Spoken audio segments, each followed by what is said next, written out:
Okay, so before we were interrupted by halftime, I Mm, was talking about Bray Wyatt. And I wanted to talk about the transition from Bray Wyatt's kind of cult leadery thing hmm to the Firefly Funhouse hmm and the Fiend because I thought it was very well done. Um, but it wasn't like the transition, a lot of it happened kind of on his social media as well. Like it hmm wasn't entirely presented on WWE programming, Yeah. but he was gone for like 6 months or something like that. And every once and again, he would put out a series of really weird tweets, and obviously, like people would kind of go through them and look for Easter eggs, try hmm to figure out what was going on. But there was a bunch of them where it seemed like the notes or the tweets that he put out were notes from a doctor who hmm was treating a patient in a psych ward, and I think you're supposed to believe that this doctor is Yeah. treating Bray Wyatt, and so the patient this doctor is treating has come into the psych ward because they believe that they are a god, Yeah. which he was coming off this deleter of worlds thing with Yeah. Matt Hardy, right? So that made sense. He ended up in the lake of reincarnation at one point. It was great. Yeah. So well, we can get into TNA later, but Mm. so then he comes out, and the next time we see him on WWE programming, he's doing this Pee Wee Playhouse Firefly Funhouse thing. Yes. But throughout those vignettes airing, he kind of revealed that all of the like hate and darkness that had been within Bray Wyatt has hmm now been transferred to this fiend, this evil being that also lives Yeah. within Bray Wyatt. And so this was sort of like a an effect of his treatment. He was treated and he thought he was better, but really all he did was take all of his dark stuff and like condense it and put it Yeah. into this one being, making the fiend this super evil creature that was unbeatable and unstoppable. And it was awesome.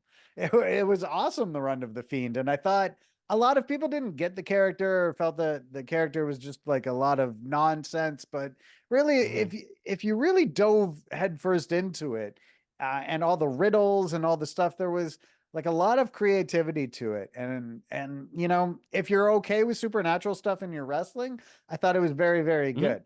Obviously, supernatural stuff in wrestling is fairly controversial, but It works or it doesn't work. Like yeah, there has to be someone behind it who's wholly committed to it. yes, Undertaker committed to it. yeah, Papa Shango committed to it. mhm, So, and but there's also been ones that have been pretty weak too, where you're just like, mhm, nah, I'm not buying this.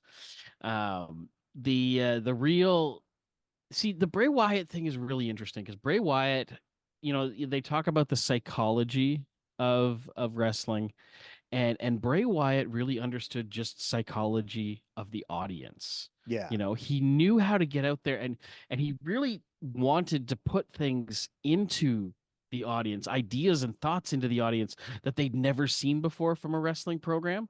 mhm, And I think that was both, it was bold and it was innovative and whatever, but I also think it started to hinder him a little bit mhm, in that he began to get a little too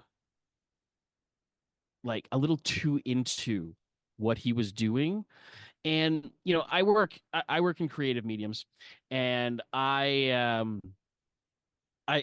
there are times where people have had to say to me, dude, we've decided it's over. We don't need to explore anymore. Like, the yeah, ideas are good, but we can. And I think that Bray Wyatt just had so many ideas and mhm, so many things that he wanted to try to do. And he was, maybe he had some kind of subconscious premonition that he was unfortunately going to pass young. I don't know. But he seemed to like really, really want to jam in as much as possible mhm, into everything he did and make it a true spectacle.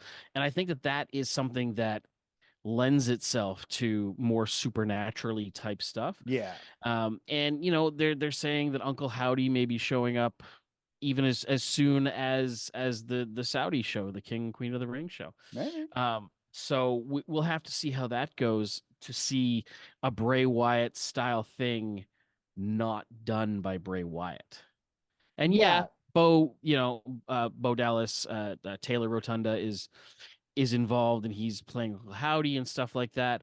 And obviously Triple H worked very close with him on the building of those characters and things. But it will be interesting to see. It's kind of like when, a famous comic artist dies and their son takes over the strip or something like Mhm. that. And you're like, it's the same, but it's not the same, you know? So it'll be interesting to see how they're able to contextualize all of that stuff without Bray Wyatt there to kind of be the fulcrum of it. Yeah, I'm really interested to see how they do this too, and I really hope it's successful. Um, but I'm really interested to see how it plays out, mainly because I feel like the story that they're doing is Hmm. at least related to the story that Bray Wyatt never got to finish. Yeah. Because remember he did that stuff with LA Knight at the Royal Hmm. Rumble, and then he was just gone, and as we Hmm. would learn later, he ended up having a really bad case of COVID that exacerbated some existing heart issues. Hmm. um but those characters that were kind of coming out, one, the Uncle Howdy Yep. character, The Wyatt the Six. Wyatt Six, those kind Mm. of puppets that were around. um we never got, like, we just got the beginnings of it. Yeah, just a We never tease. got under the surface, right? Like, we just had that first bit, he's wrestling LA Knight. We never developed those characters. Hmm. So I don't know if what they're, I mean, the reports are, and kind of what's been teased is that Bray Wyatt's ideas done by Bo Hmm. Dallas. And in the Becoming Immortal documentary on Bray Wyatt that's on Peacock, Bo Dallas, I thought it was really motivational. He gave Hmm. this speech about how he is so motivated to carry on his brother's legacy. Hmm. So, like, to me, I really want to see them do it. Like, Yeah. I want to see how this all plays out, and I'm not worried about, like, I can see some people saying, like, oh well, Bray Wyatt's not here to flesh out these ideas, and yes, Yeah. it's his brother. I was like, I can't imagine Bray would have a problem with, No, I his mean, brother carrying on the yeah. legacy at all. And yeah, it's not him, but it is his brother, and maybe his brother will take it to different Yeah. areas, But it definitely sounds like, based on his comments from the documentary, that he's very motivated to tell this Hmm. story. So I'm very motivated to see it. Watch it.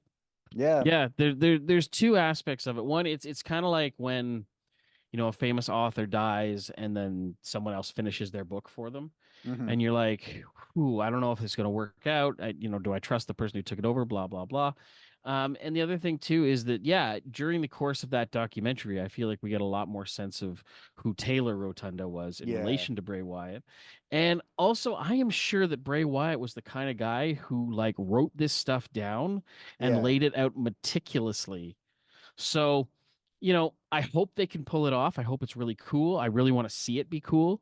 Yeah. But I do have a little bit of trepidation, but that's not a bad thing because, we shouldn't know how all this stuff works out just by looking at it. Yeah, So, exactly. Exactly.